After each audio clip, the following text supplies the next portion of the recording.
makifim upon the world.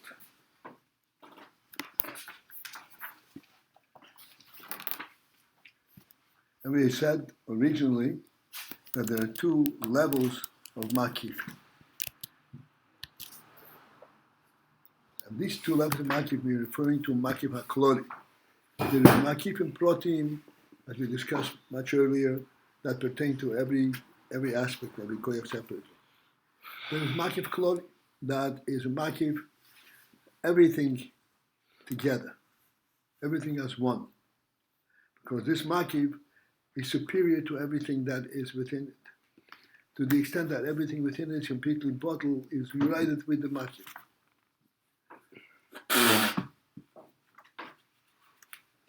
So this has all been discussed and so forth. Amen. And what we are further discussing is there are two levels, makifim, klodim. And the Rebbe says it's important that we understand the effect of these two levels of makifim upon the world and understand the difference between the makif elyon, what its effect on the world, and makif tachton, what its effect on the world. We started from the makif and the lower level makif. And the lower level makif, the Rebbe said, this is like the inyan machshava hakduma de'ak. The way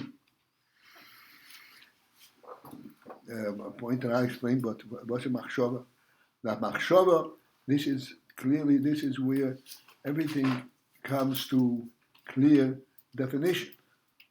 It is not, even though machshava is encompassing, but it also identifies everything individually. So this is what's called the lower makif. And we explained why is it, in what sense is it the lower makif?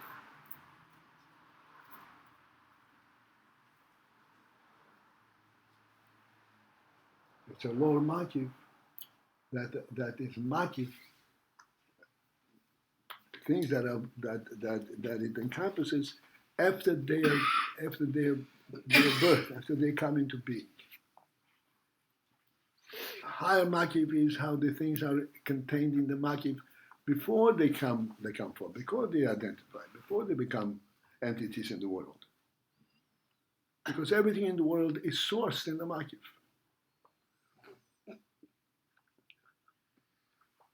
So the way it is in the higher makif, you're talking about the way they are in the source.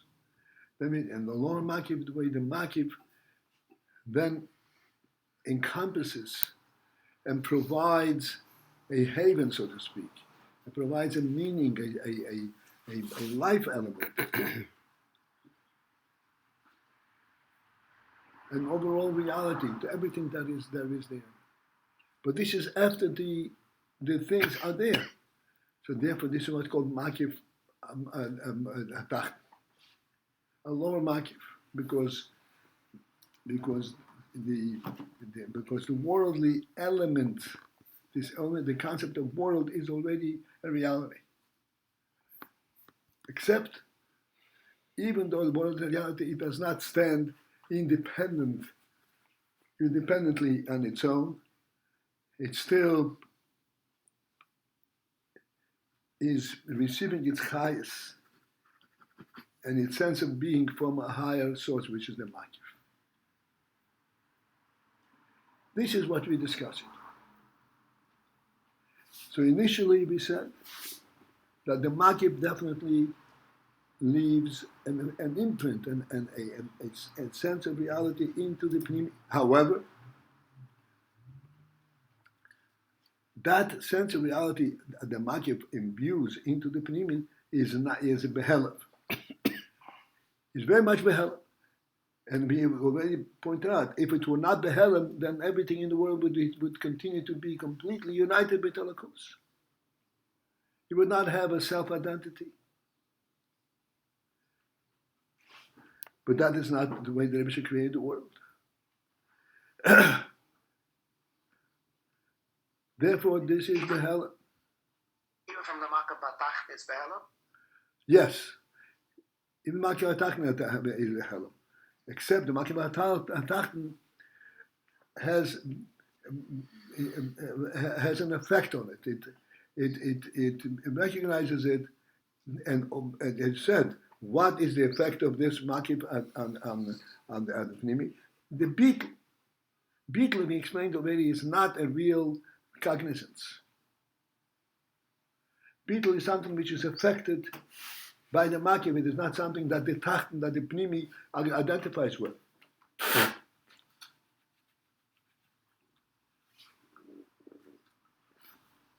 Again, we had so many Nisham on this. What? And what effect does the makif or alien have on the wall? We didn't get to that yet. That's what I said. We have to explain the difference between the effect of the makifim on the world. And it starts with makif matach. This machshava is the lower madrega.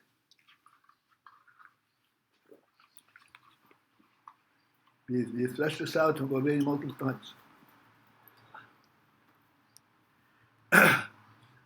So the first thing. Told me, yeah. What? Shmuel told me that to remind that we didn't finish from before the kids. That's right. So I don't know. I was going to ask you whether we should go back because we didn't. I realized that when we put at a certain portion of the previous ois, we actually didn't go back. When we had an interruption, we went on to the kitzur instead of going back to that. So.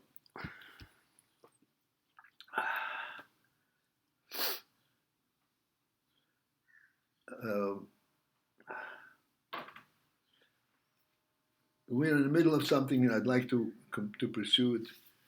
And with Nebuchadnezzar's help, if we have a chance, we'll go back.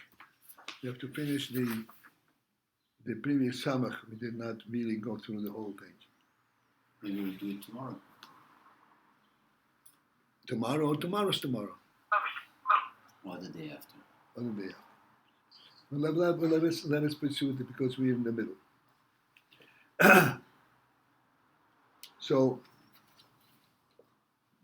so far we've explained that what is the makif hatachton, which is ak. What is it? What is its effect on the world? That is poil the beetle, and this beetle is instrumental.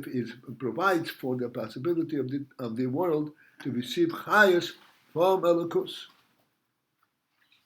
And we have to emphasize and explain that the receiving chayas from Elokus means that this is, because it receives chayas from Elokus, it acquires an eleki quality.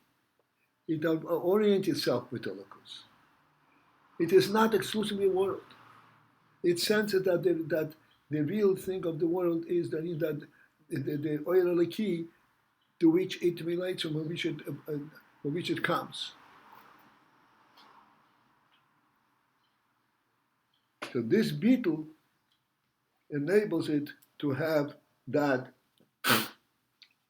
chayes.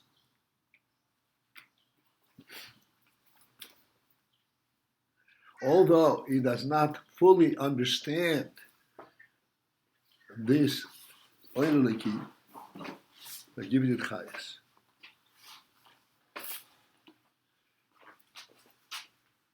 it recognizes its presence from a different angle, from its beetle.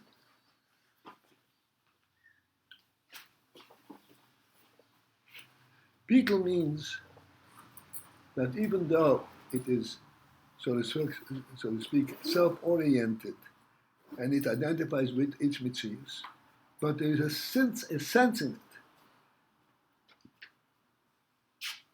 that really it did not make itself. That really there is something of a different ilk completely, wherefrom it gets its presence and its right of being.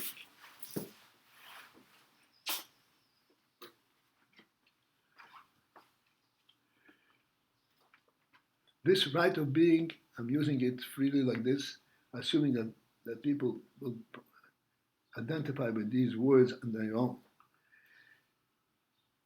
Right of being is a very important insight. Without the right of being, every step a person makes, he has to fight for it.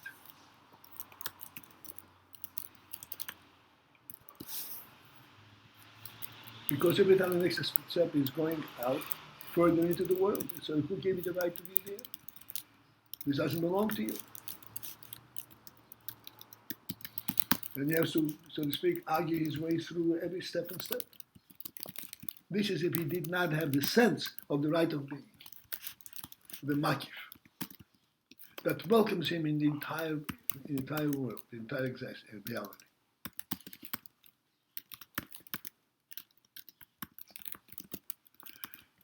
This is because he is so welcomed, and because he functions there without any hindrance, without any interference, without any questioning. This is why it is possible that he should lose the sense of this makif altogether. He thinks he functions in nothingness. It is he who creates his environment.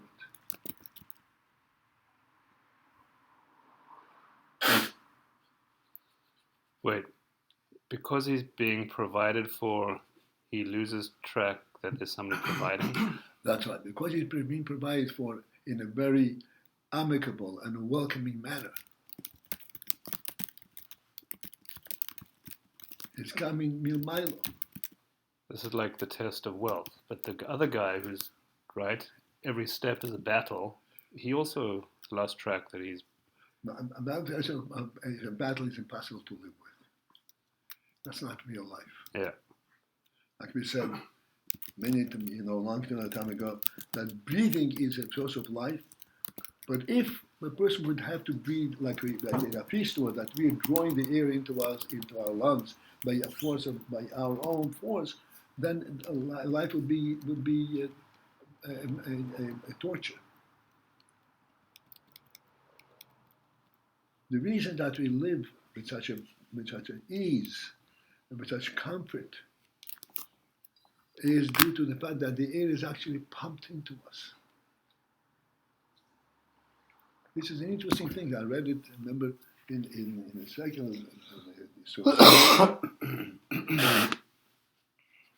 that there is air pressure around us, pardon me, 14 pounds per square inch of the atmospheric pressure. This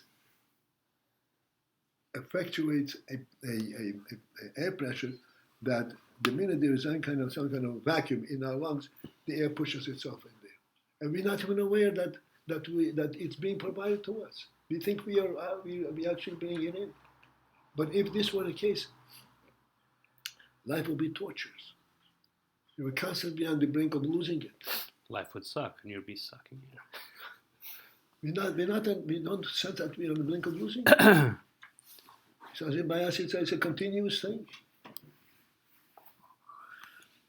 Because it comes in milo. So this makif karov is the provision of this Makif one? Karov, yeah.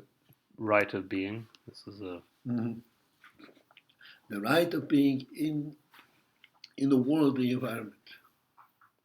This right of being in the worldly environment is extremely important. So that a person is functioning in the world, and he thinks it's his world, but really it's not his world. To him it seems that he identifies the place where he wants to be, and then automatically it's open, he goes there. The reason this really happens at this is because this world was built for him. And the reason it is he can put his foot out further with such ease is because it is made for him, for his comfort.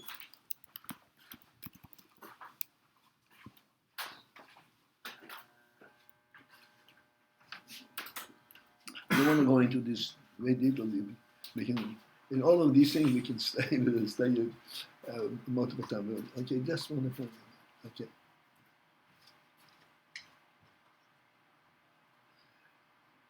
So therefore, there is this cognizance of the makif.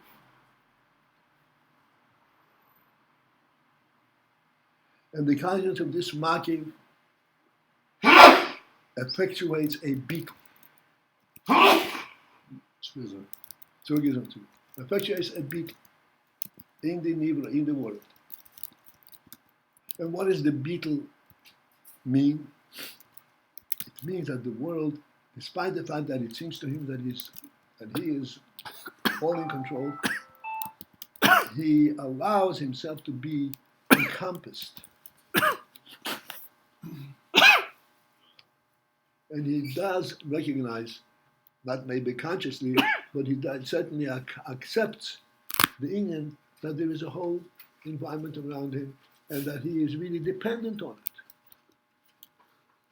it. He needs the big world.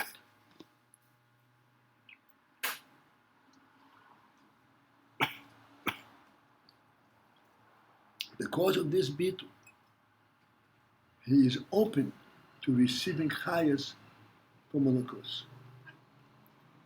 Translated at our level, because of this beetle, he is open to receiving the air pressure that goes into him automatically. He doesn't fight it. Doesn't say, "Hey, what are you doing there? Were you intruding into my nostril?" There's no such thing. He accepts the fact that he really is mortal. He is dependent on this chayas. Otherwise, he would resist this intrusion.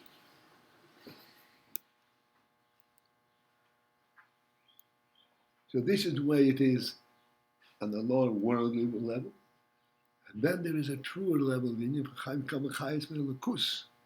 that he actually ultimately has a cognizance.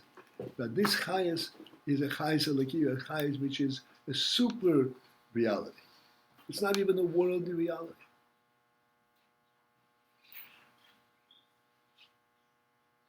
Whereas in truth, the very fact that the world is so structured that there is air all over, and the air pressure is encompassing everything in the world, and as a result, a person feels that there's chayas all over, pushing itself into him. This is also a godly effect. This is not a worldly effect.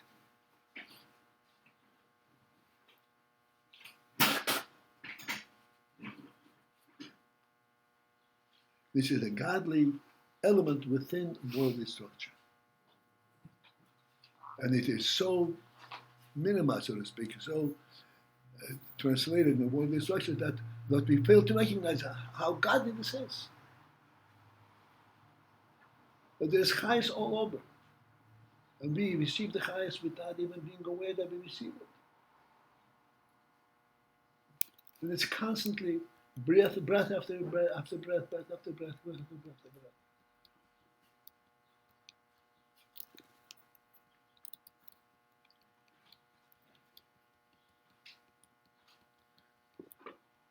There were two elements.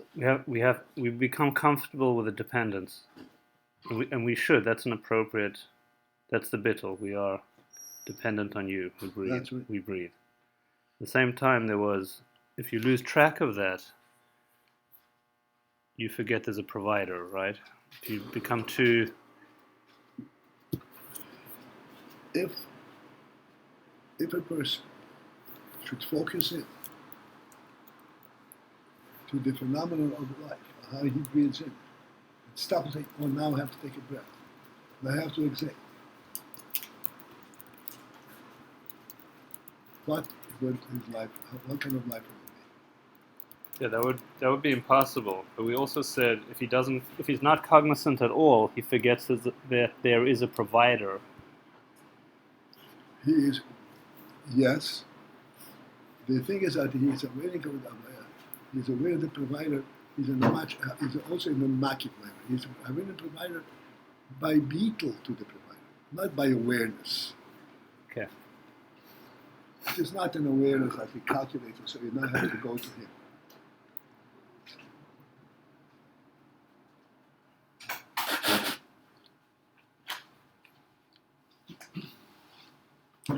That's why it's called beetle. Beetle means that he accepts it without discernment on his own.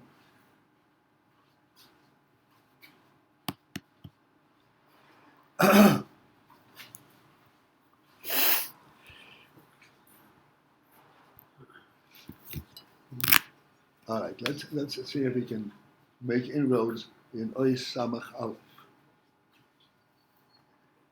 V'yesh loymar oit, and here it can be said a further aspect beyond what we identified. Right now we identified the effect of Ak is the union that he provides beetle in the world, thereby enabling that the world should be receiving highest from Malakus.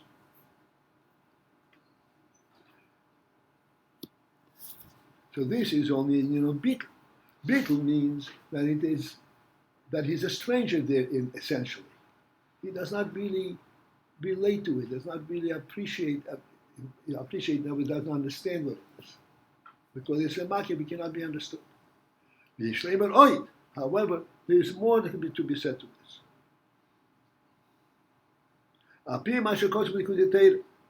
Based on what it says in the Torah with the Matlam Techashminis, so it says it there, okay, not that we have it all clear, please. Bechinas Ak. It says with it that the Bechina of Ak. And Ak, we say, is this makif. Hagam, although that is not applicable, it's not possible that this Bechina of Ak should be bihislapshus in a pnimi manner. And again, what's pnimi? Pnimi means something that is encompassed in a keli, something that you grab and you know what you grasp, you know what you got.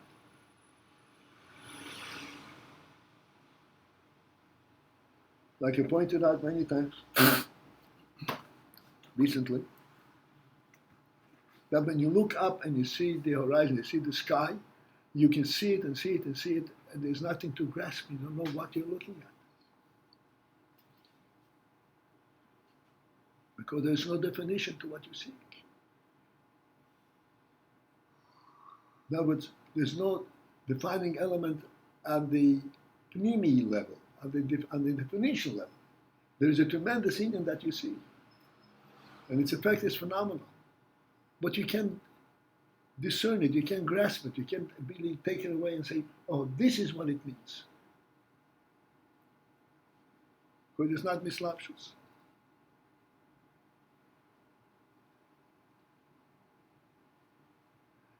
So similarly, Ak is machshava hagduma. This machshava hagduma encompasses everything, but it is not recognized by everything. And this is what it says, it remains aloof.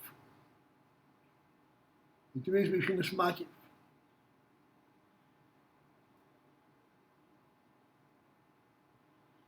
It is not really recognized and understood and known by the world. Now the Rebbe says, however, there's another point to be made over here. Based on the Likutei Torah. So he says over there, the Bechina Sak, the end of that top line.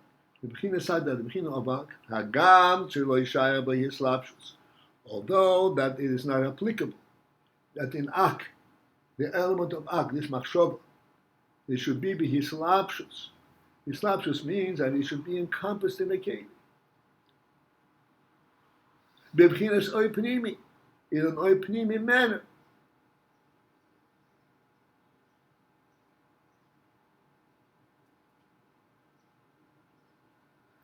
Let me explain, now that we're getting into it, hopefully.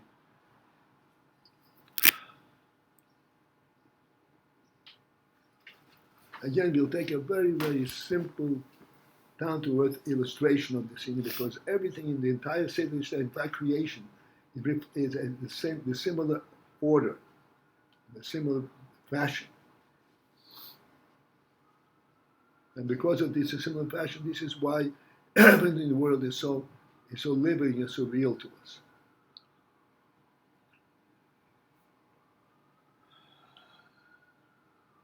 The establishment of B'chinas Oipanimi. What does that mean?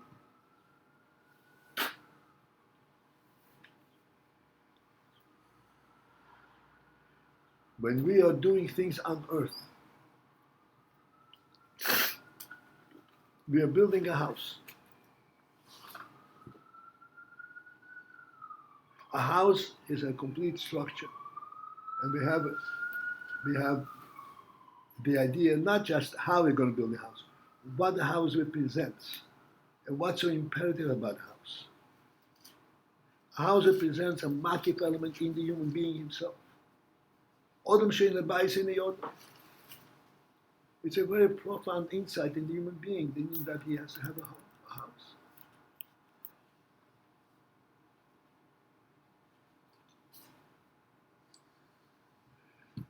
This house, no matter how much we experience it, no matter how much we understand this house, we do not really fully comprehend and identify with its reality. It is not mislapshus very It's beyond definition. beyond full definition. This is like the sky. We bring out a different point. Well, it is like, but it's not, because ultimately this breaks down into specifics. Because the house has all different rooms and different functions. Ultimately, we can bring it down to functional level. But still, even there is a makif that remains a makif.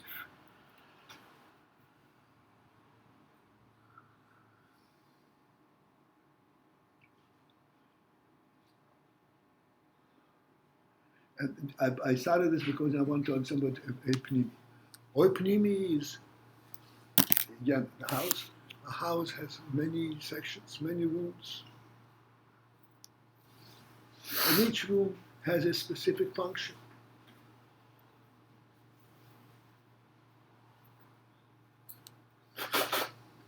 To the extent, to the extent that in your dining room, there's a dining room table. And the dining room table has chairs around it. And you, as the host, have your place at the dining room table. You're always in the same dining room, together with all the guests that were there. Nonetheless, there is a pnimi identity as your place at this dining room table. And it's logical, it fits that we should sit there.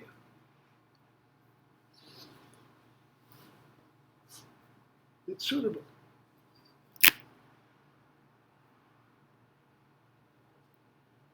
While I'm at it, I just want to complete the thought. Some people feel that they would be more welcoming to their guests if they just sit around the table like all the guests. You know, in the middle of the table, not having had a table and so on. The truth is that this is a big mistake. Because when you do that, you lose the whole sense that this is a home. This is not a table in this sense. It's just a means of holding things down. So it is. It's not a yin from Gaiva. This is part of the gift of life, of the intelligence, that the head of the household has to be the head of the household. Thereby, this is how he welcomes his guests. If he sits everywhere, he's not really welcoming the guests.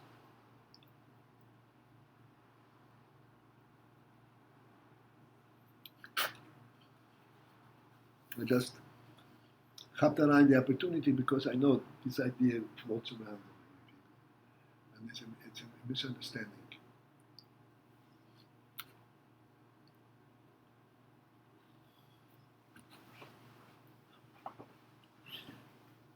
So what's Oipanimi? Oipanimi is that it is of now clarity. You understand clearly in your seichel the function the value of this particular aspect. That's opening.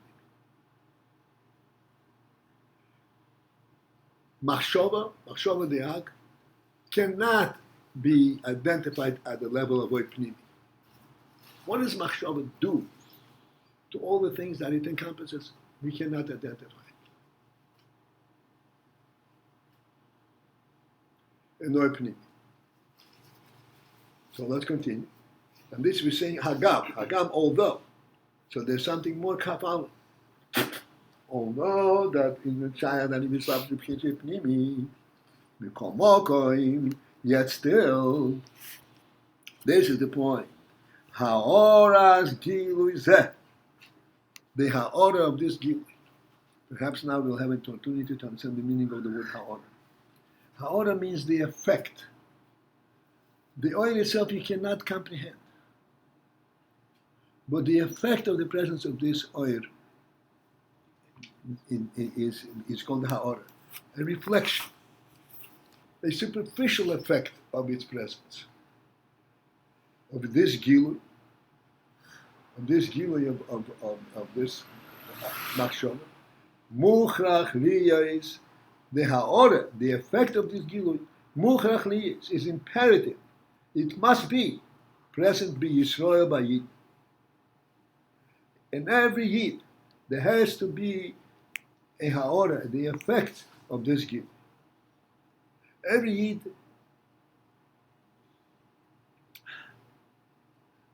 by definition of him being a Yid, has a sense of this oil makif.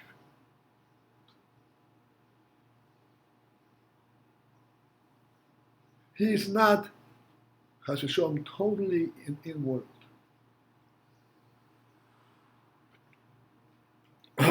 He senses, by definition of what he is, that there is an oil makif that encompasses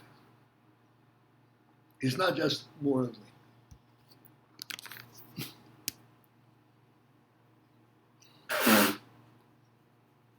Every Yid, mukhrach, it's imperative, it must be,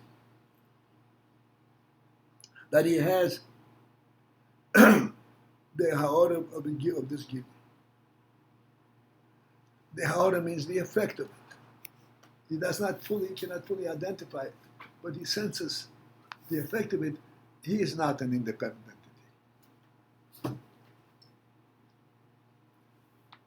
He doesn't know what he's part of. He doesn't know to identify that which encompasses him. But he is not an independent entity.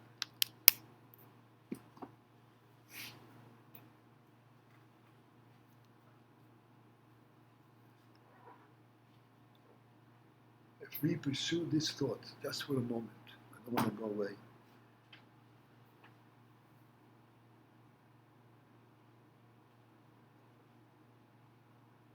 Every person, even a Yid, unfortunately, is capable of doing a sin, transgressing.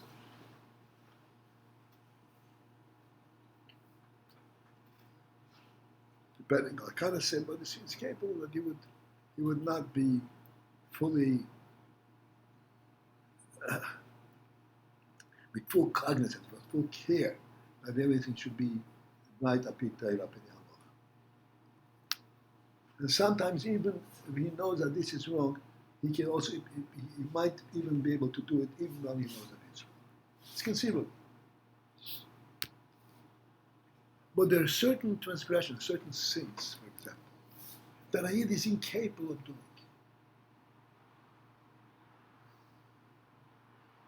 Simply incapable. In contrast to all other nationalities. Gross evil.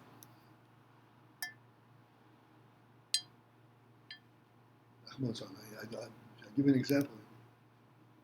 Murder. It's not within the Jewish access to do that. It's not possible. Because he has this sense of this ha'ora gili is that he is not an independent entity.